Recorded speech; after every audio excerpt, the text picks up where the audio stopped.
How's your coffee? How's my coffee? Fantastic. I love Dunkin' Coffee. They're not paying us again. They're not. I'm very jealous because notice I have water.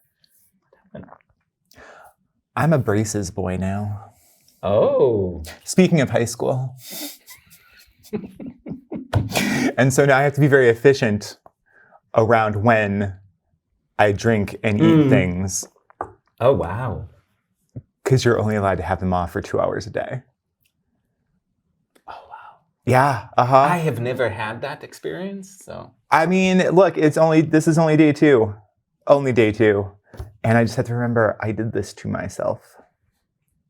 And it's going to be fine. Oh, it's going to be great. Because, like, at the end of the day, I'm trying to set myself up for, like, easy tooth care in old age.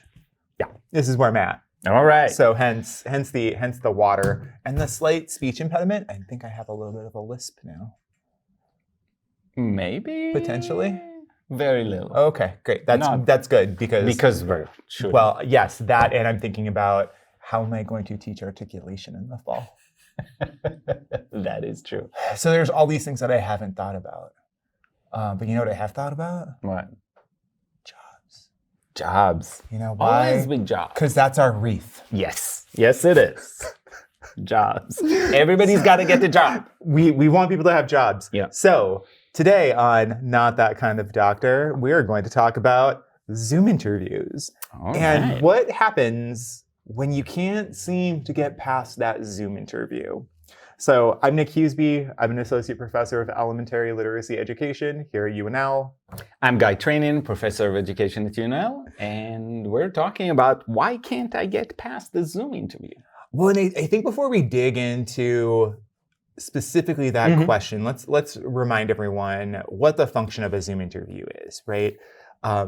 Because pre-COVID, pre-explosion of teleconference technology, Zoom, Skype, et cetera, Teams, there used to be this phone interview as kind of kind of a large screener, let's say, when people were doing, when institutions would be doing job searches, right? How would you describe the function of that first screening interview? Like, what do candidates need to do in that interview? So I want to take it back because I want to talk about the phone interview. Because I think the phone interview was very different. That's one of the things that people have not realized changed. And this is why we're talking about this today. The phone interview was very different in most of my experiences, both conducting them and going through them. And that is, the phone interview used to be with 2 or 3 people most of the time, and they had very precise questions where they were clarifying things or asking a few questions. They were taking notes and then bringing it back to committee. It was rarely recorded and then shared. What's different is Zoom interview are often with more people because from a time management perspective, people don't have to be in the same room. They can easily be in multiple places. That was always true of the phone, but somehow it never happened. But so you've got potentially more people coming in. And the second thing is it is often recorded. And therefore, you have to think not just this is the conversation I'm having with these 2 people, or 3 people or however many ever. So if it's a big group, it's a big group. And that creates its own difficulty because you don't know exactly who you're talking to. And so you're talking to a wide audience. And in the same way, even if there are only 2 or 3 people, which we've done, I participated both as an applicant and as a person who's doing the interviewing considerably more often. And that is, you're recording it and others may very well be watching it. So you're talking to the people in front of you and you're trying to connect to them, but at the same time, you're talking to a wider audience, which is very different than, for example, when I got the job here, I got a phone call. They had a few questions. It was a long time ago, but it was between me and 2 people on the phone, and that was it. They just had a small report to bring back to the committee.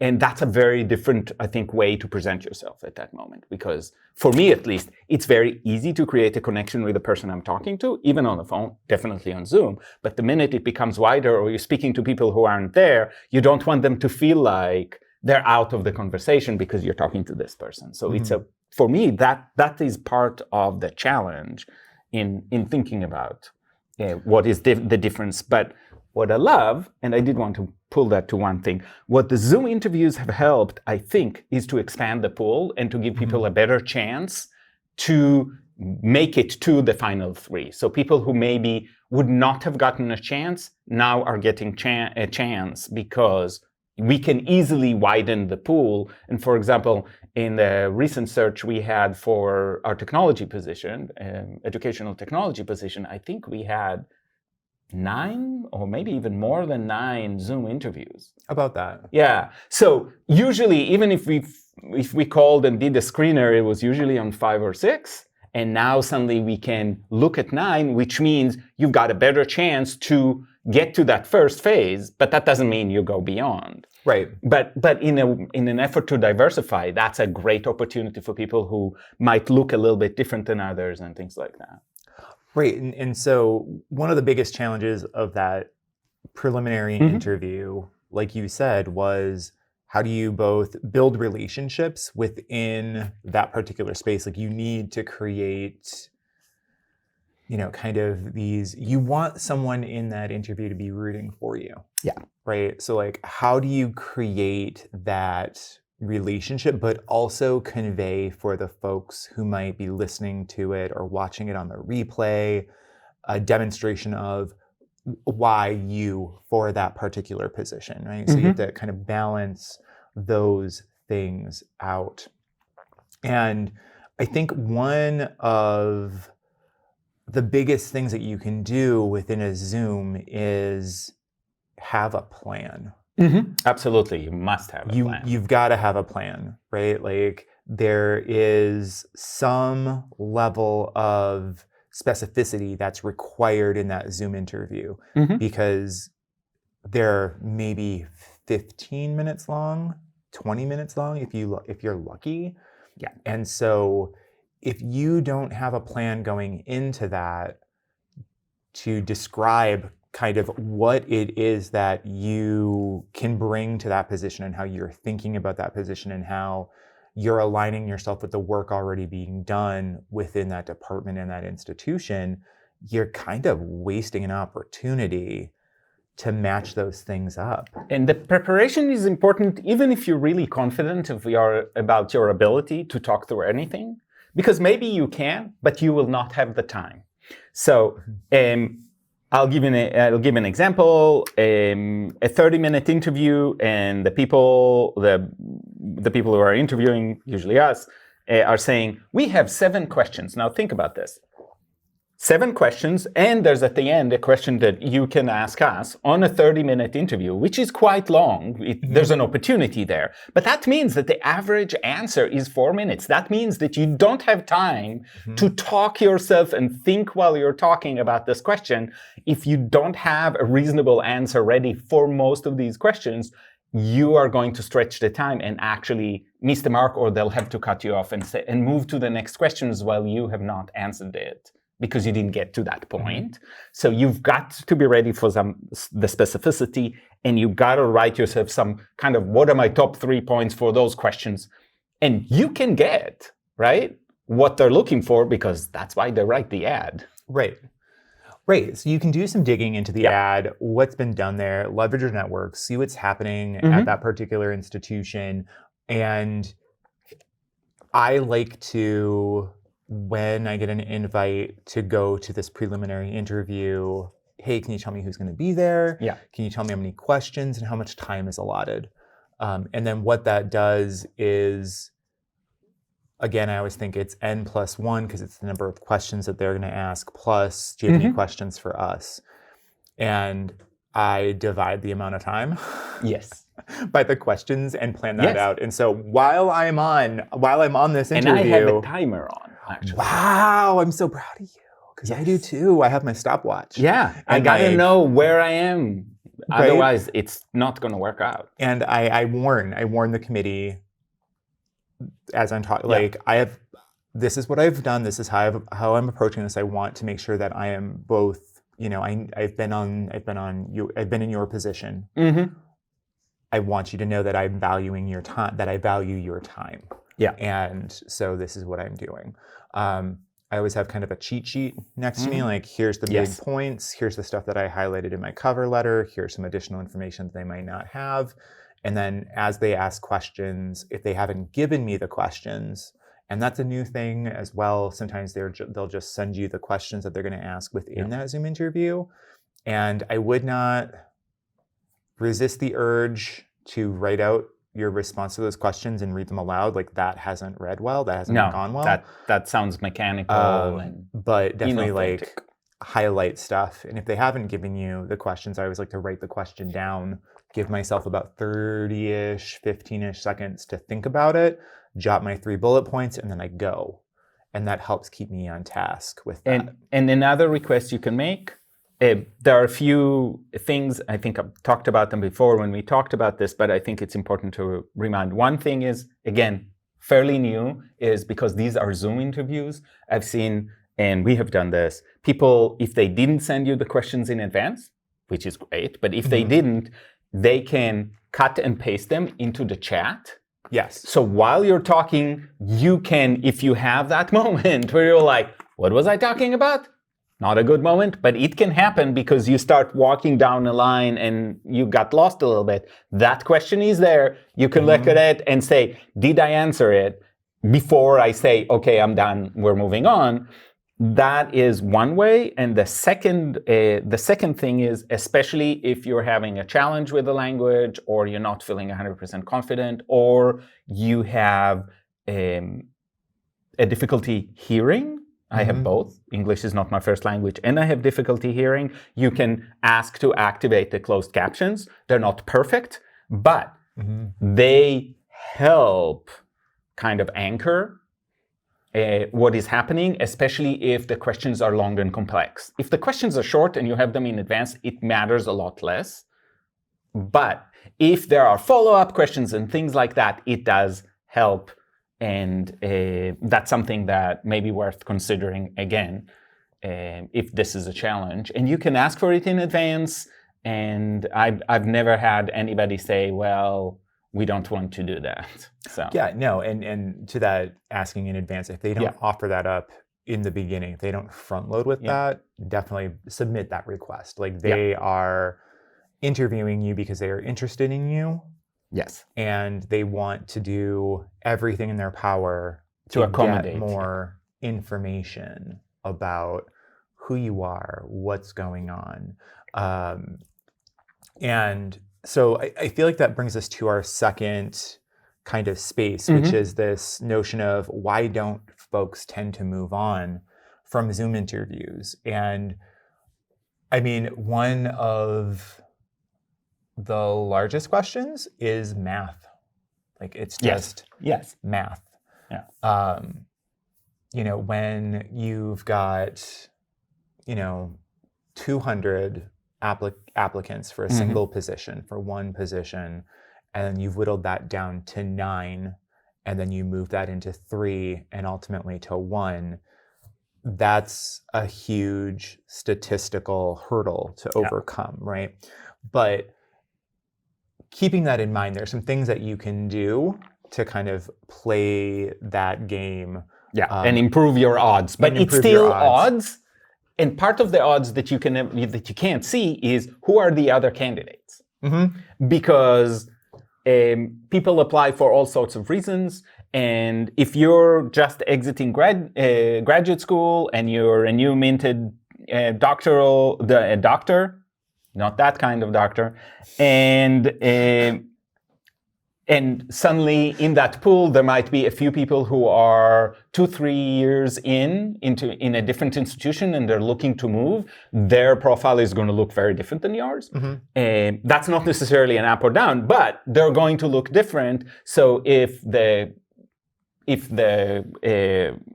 search committee is excited about experience and about having a leg up because they need, for example, somebody who can lead a little bit more and is more secure than somebody who's just starting a position, they might prefer that, and that will be totally invisible. So sometimes you don't get passed because of the math and because you don't see who the other candidates are.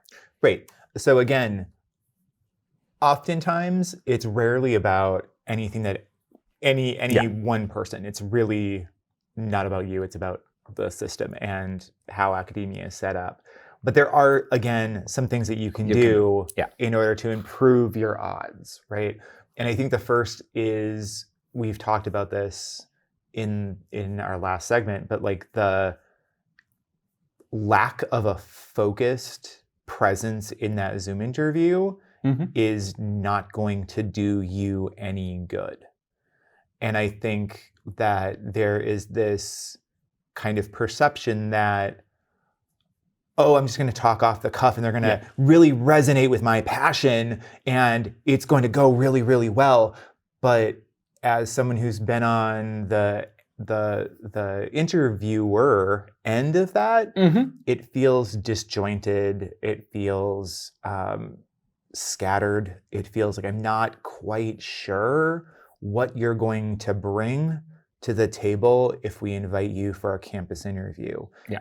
If there's a lack of focus and a lack of research, like, again, know who's on that committee, know who's going to be on that phone call. Yeah. And do just a little bit of Googling, because that's going to help you.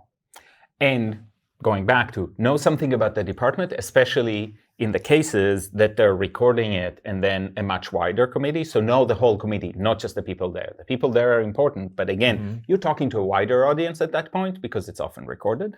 So think about, how do I prepare for that?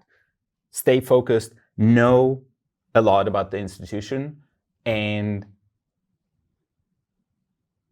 resist the urge to say something like, well, I do need a job, which is very true, right? Very true. You do need the job, most likely, or you wouldn't be applying. I would like health insurance, and please. It is, yes. And you may have a family, or you may have other issues, but that cannot be the reason you applied.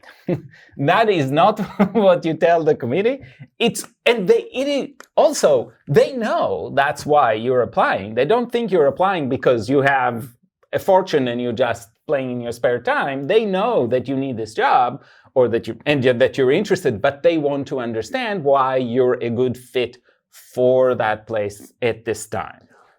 And to that notion of fit, like, another thing that you want to pay attention to is paying attention to the job description, and being sure that you're aligning your talk with what that job description is. And if you're truly not, I mean, I see this in literacy education all the time, reading education all the time, where part of what the institution is looking for is someone to teach foundational reading skills. So ground your talk in foundational reading skills versus I'm looking at post-human structures in literacy instruction. That's not foundational reading skills. Those are two very different things. One is teaching content, one is research, right? Can you do both of these things when you're talking about this? When you're talking about that teaching need right there, and ensuring that all of that lines up, right? Because if you're not, part of what you're trying to do is infer the needs of the department based upon the job description, and talking about how you match that up, right? Yeah. And so what are the kind of like, given those kind of pitfalls, what are some of the ways that grad students and or early career academics can move out of those pitfalls? Like, are there other structural things that you would recommend that they do? We've talked about a couple of strategies, but so it's always in the prep. Have somebody think up, use the people in the department you're in to maybe send you questions from a similar position or from a different position, but you can kind of transpose that. And first of all, practice being able to give short answers that are to the point, thinking about what are the 2-3 points I want to make. With that, and make sure, again, that they're aligned. So look at what you're trying to say and think about who are they, and is this what you need to say? I mean, one of my stories is about me realizing halfway through a presentation, this is already on a campus visit, but me realizing halfway through the presentation to the faculty, I can see their eyes, and then it dawns on me that I'm doing the wrong presentation, the wrong research presentation.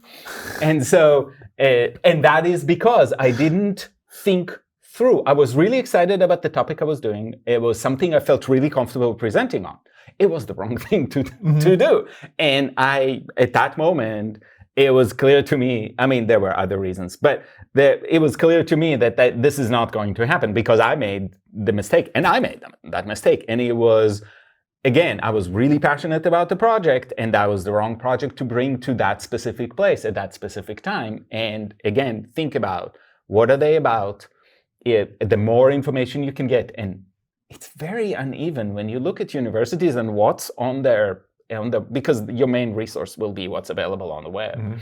It's not the clearest thing sometimes. Some institutions are very good at talking about what are their principles, what is their action, and you go to some places and you're like, I'm reading a lot of materials, but it seems like it's from 6 years ago. And so, is this what they're still doing? All the CVs that are updated online seem to have stopped in 2017. So, right. Which happens, right? Because somebody's got to take care of things, and people don't always put an emphasis on that. So those are the things that you have to pay attention to. So make sure that you have current information. If you have networks, lean on your networks. The other strategy, I think, is when you go to conferences, if there are places you've applied to, if they have a reception, go to the reception. Mm-hmm. If they have, not everybody does, but some do. If there's somebody presenting from that university, you might want to go to their session. And if you feel confident enough, you might want to just, at the end of the talk, chat a little bit, say that you've applied, and just don't be too aggressively seeking information, but try to get a sense of what's going on. And they may be really open to, let's go have a coffee. It happened to me a few times. I've done it a few times. Let's go get a cup of coffee and just chat. It's an opportunity to get a totally different interaction and maybe get that one person who will advocate for you. Right. And the other thing to pay attention to is also, so there's the content, right? There's the things that you're talking about within that Zoom interview, but also conveying who you are as a person. Right, and that notion of impression management. How are you coming across within that Zoom interview, right? And that is really hard. How do you, if you don't have a good sense, how do you get there? I mean, I think there's a couple of different ways that you can do it. So I did, when I was making the move and ultimately ended up here, which I didn't have a Zoom interview here. Which was, that was I find that I rely on some data from that Zoom interview that I didn't have coming into this. But I record myself. Mm-hmm. I go through some mock Zoom interviews. I record myself. I send that out to trusted friends, trusted colleagues, like, talk me through what you're seeing here, like, who is this person and would you hire them, right? Like, that's what I want from them at that point in time. And, I've gotten some really good feedback around that. Like I think to some committees, look, my timer's going to go off. Yeah. And that's because I'm trying to value your time. Like I get what this is like.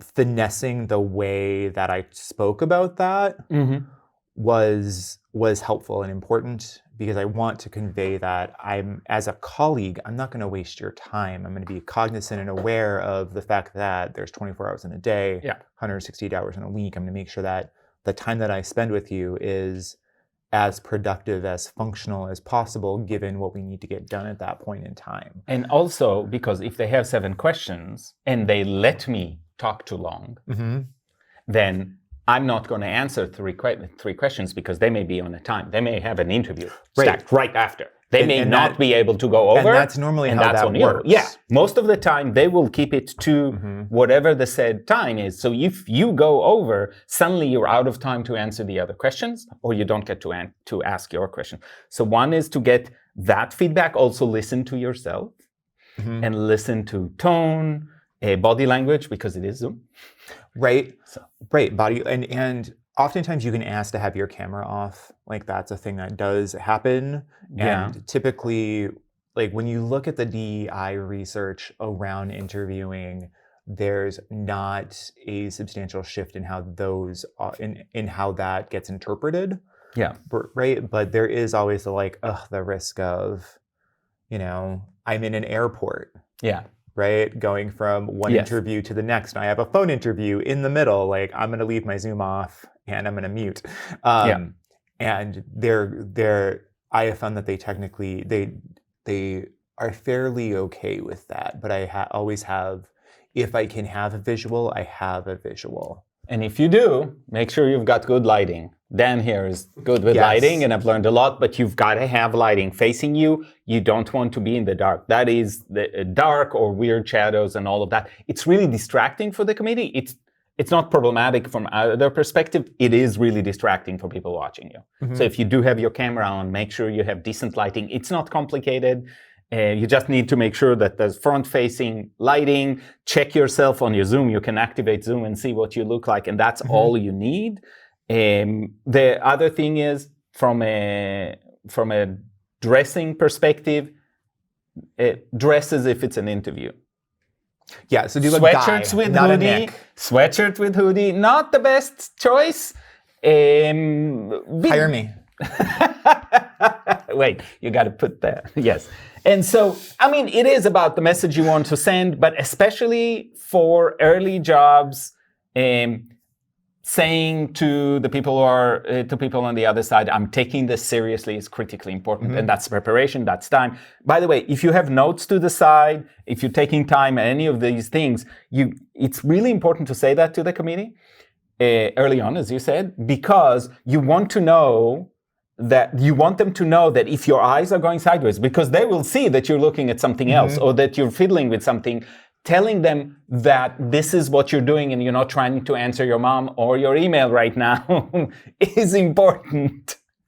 Because they might make assumptions about why you're suddenly looking to the side. And so saying, I have my notes here, and so if I'm looking to the side, especially if you see that when you watch your own video, you see that you're looking to the side to answer, this is an opportunity to just communicate, this is what's happening. And so kind of pro tip around that. Yeah. When you're on your Zoom interview, be sure you're looking at your camera, not looking at your Zoom video. That's what's going to establish that eye contact bit. It's not when you're looking at them on the Zoom itself. You can do that when they're talking, but when you're addressing, be sure to try to get looking at that camera, which is tricky to do.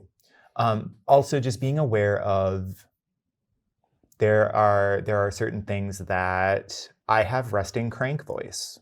Like I just sound like an asshole. I guess we're not going to say this one is clean.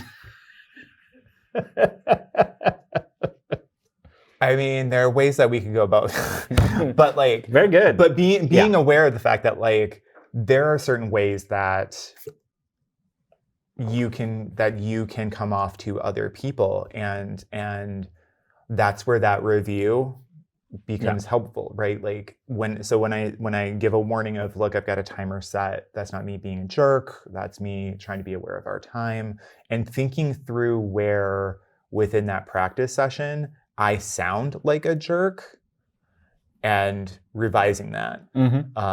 And sometimes it's just a change of phrase or what have you, but being aware of that. And if that is something that happens, just something that you can think through, but definitely getting some practice sessions in, some feedback. Who do you trust to give some feedback on that? And then what are some techniques that you can use to make yourself feel better when you're in that space? So let's talk now a little bit about Zoom interview padding, which is a thing. Okay. Unfortunately. Tell me more. So, okay. So I can give you a really concrete example. So as someone with experience in early childhood literacy instruction, who is male and gay, that's not a combination that you get a lot within that particular realm, right? And so what sometimes happens is when you're thinking about the interview process from an institutional standpoint, the list that gets invited for Zoom interviews, the list that gets invited for campus interviews, goes through several different processes around particularly DEI, making sure that you've cast a wide enough net. Have you done your due diligence as a committee to reach out and get as diverse of an applicant pool, diverse but still capable applicant pool as possible. And so sometimes there can be this, if you are kind of an anomaly, or if you fit within some of these groups, sometimes there is the worry of some implicit bias, the padding of the list, where the committee has someone that they want to hire, but then you have to make it look like a full search. Search, right? And again, remember that a lot of these things aren't about you, right? Like this is just something that happens. And so when you're thinking about this, there's a couple of things that I have found to kind of flip that script, where I definitely feel like as you move on in your career, it just becomes kind of known in the community who gets invited to Zoom for which jobs, right? And so there have been times where I've been like, I don't belong on this list. Why am I on this list? What is going on? I applied, but looking at who else they brought in or are bringing in, that just doesn't make sense. And so there is this background of, oh, they're padding their list. That's interesting to me. And so when that happens, and it's because of the identities that you inhabit rather than the competencies that you possess, what I like to do is, one, I try to make those really killer Zoom interviews. Like I want to knock those out of the park. Because one, how dare you waste my time? And when you waste my time, nope. I've not been in that position. So I appreciate what you're saying. Yes, it is. It's going to be like the best darn. I'm going to be most prepared for that because I want them to have to really grapple with. I want it to be difficult to knock me out. Right. Yeah. And it is an opportunity. And it is an opportunity, right? Like if that's, it's kind of my cowboy Carter moment, right? Like I'm going to put out an exemplary Zoom interview for that, because it's going to give me practice for a position that I am actually up for and being considered genuinely for. And so one of the biggest things there is I feel like even if you have this notion that you're there because you're a padding candidate, still have that confidence. Still like go into it going. But in some ways, you have nothing to lose. Right. If you feel like that's a situation, it's like, I have nothing to lose, so I might as well take my best shot and take a little bit of a risk even. Exactly. Like, and bringing in, if you have a feeling that is really what's happening, directly address that. Like, be very, very clear about those identities that you occupy, as well as how they intersect with the competencies that you have, because really think about the Zoom interview as a space where you are building evidence for particular claims about why you're the best person for this job.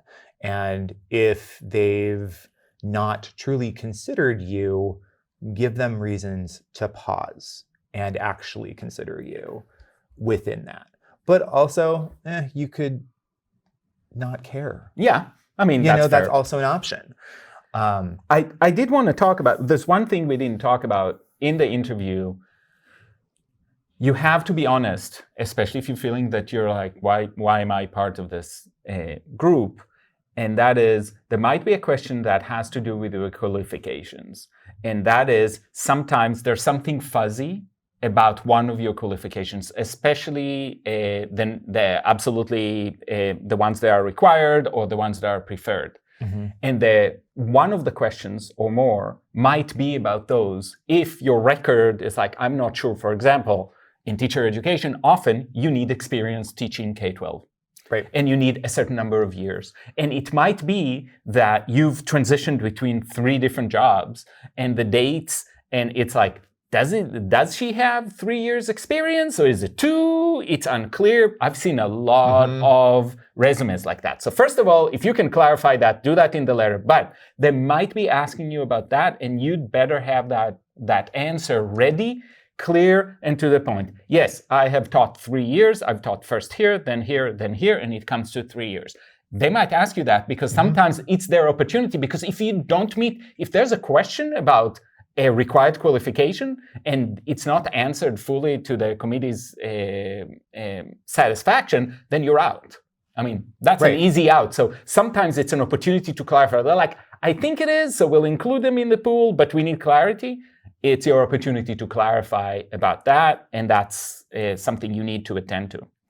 Right, and that's one of those things where if you don't plan to have that time, you could miss out on that clarification question, and then that's going to knock you out completely of the Zoom interview. Yeah. So the goal is to move through the Zoom interview into the campus interview. Yeah. Right, keeping in mind that statistically, it's tricky. So really the goal is to continue to increase those odds. And over the course of today's podcast, we've talked through really thinking about how to increase those odds by rethinking kind of where the Zoom interview falls within this larger process, how to get better at that Zoom interview, practice, and then thinking through what happens when you're a padding candidate, right? And some different ways to approach that.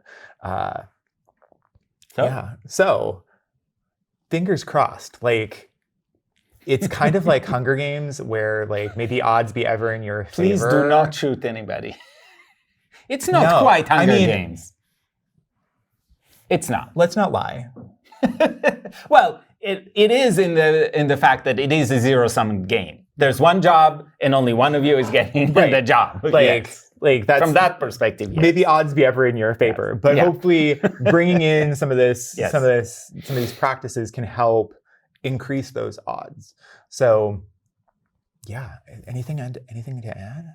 No, I think that's it. There's my practice, which is right after or in a short period after, try to think through what moves you made that were good, where have you faltered, just so you can improve the next Zoom interview. It won't help for this one, but the next Zoom interview might be better if you think through where didn't my prep work, and what is it one more thing I need to add to how I prepare. Yeah, what was new, what was different, where did I falter, and how could I make that better?